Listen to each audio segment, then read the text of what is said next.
America Weekend. This is America Weekend. I'm Mike Bennett. We are so happy that Greg Quinn has become a regular contributor. Greg was responsible for helping to bring black currants back to the U.S. market and grows black currants on the Currant farm in the Hudson Valley, New York. I'm Greg Quinn, and welcome to this week's entry of Notes from the Currant farm.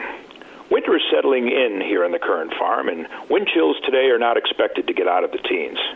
I just put up a pot of chicken soup with local chicken, a rainbow of vegetables from the freezer, some dried herbs and garlic, and a pinch of habanero hot pepper flakes for depth and character, all from this past year's garden. I had some dried black trumpet and porcini mushrooms that I foraged this past summer up the woods, and they both ended up in the soup as well. 2 tablespoons of Currant Farm honey and off to a long simmer.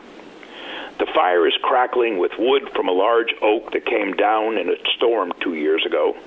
Coco, our chocolate lab, is sleeping in her favorite spot, close to the hearth, soaking up warmth.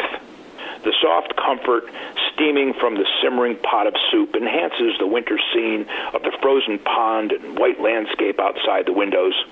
And Chet Baker is playing in the background. Life doesn't get much better than this. Farming is hard, but I wouldn't trade this life for anything.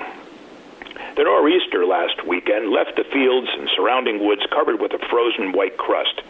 I can see 4 deer scouring the edge of the currant field for a few more buds they may have missed in their last shopping trip. Fortunately, they're not very fond of the taste of my currant bushes. The local herd is quite large, and a lot of the buds and soft tips of the branches, what is called browse, has already been picked over pretty well. The next course on their menu, after the choice browse is gone, will be the low-hanging pine and spruce needles. And if the deer are lucky and we have a cloudless week, the winter sun will warm the rocks in the south-facing stone walls, and these ancient solar collectors will melt a strip of snow along their base, exposing small patches of dried grass and weeds that the deer can munch on. If the snow begins to pile up and freeze, the deer will be able to stand taller on the snow and avail themselves of browse previously out of reach. Of course, this won't be very good for our orchard because the more buds they eat, the less fruit we're going to have next summer. But this is all a part of the amazing design of nature. She gives even as she takes away. The quiet days of January is when I prune these fruit trees, and I'll leave the bud-laden cuttings on the ground beneath the trees so that the deer have a few days of nutritious forage when they need it the most. Most people who aren't as close to the land as farmers often perceive the weather and seasons as simply cold or hot, sunny, rainy, or snowy, without a real appreciation of the necessary variations needed to keep this incredible ecosystem we call home in relative balance. Nothing drives me crazier than to hear a meteorologist say something like, "What a great stretch of beach weather, 4 weeks in a row without rain." Now, I understand that we all want sunny days when we've got some plans outdoors, but of course, without rain and sun, winters and summers, and snows, farms and the crops they produce in this part of the world would not exist. There is more awareness today about the connection between farmers and what's on the dinner plate than there has been for many years. And what's really great to see is how teachers are instilling that knowledge into children. And it's become an integral part of many grade school classrooms.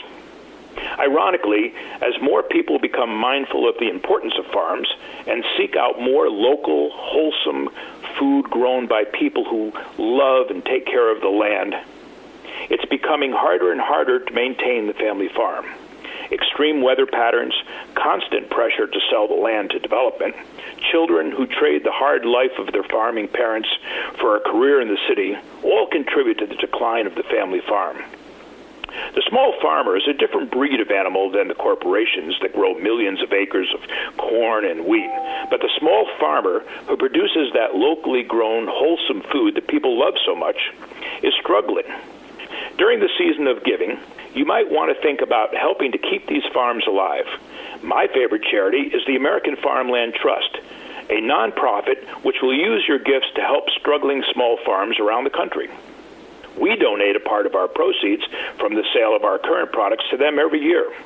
Not everyone can be a farmer, but everyone can help a farmer. The chicken soup for dinner this evening is only possible because of the delicate balance of warm, cold, snow, sun, rain, animals, and earth.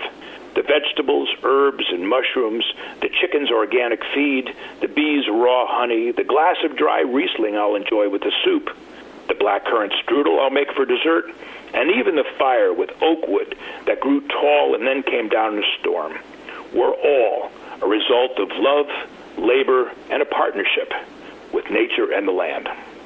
For more information about the Currant Farm and the American Farmland Trust, go to currants.com. I'm Greg Quinn. Cheers from the Currant Farm.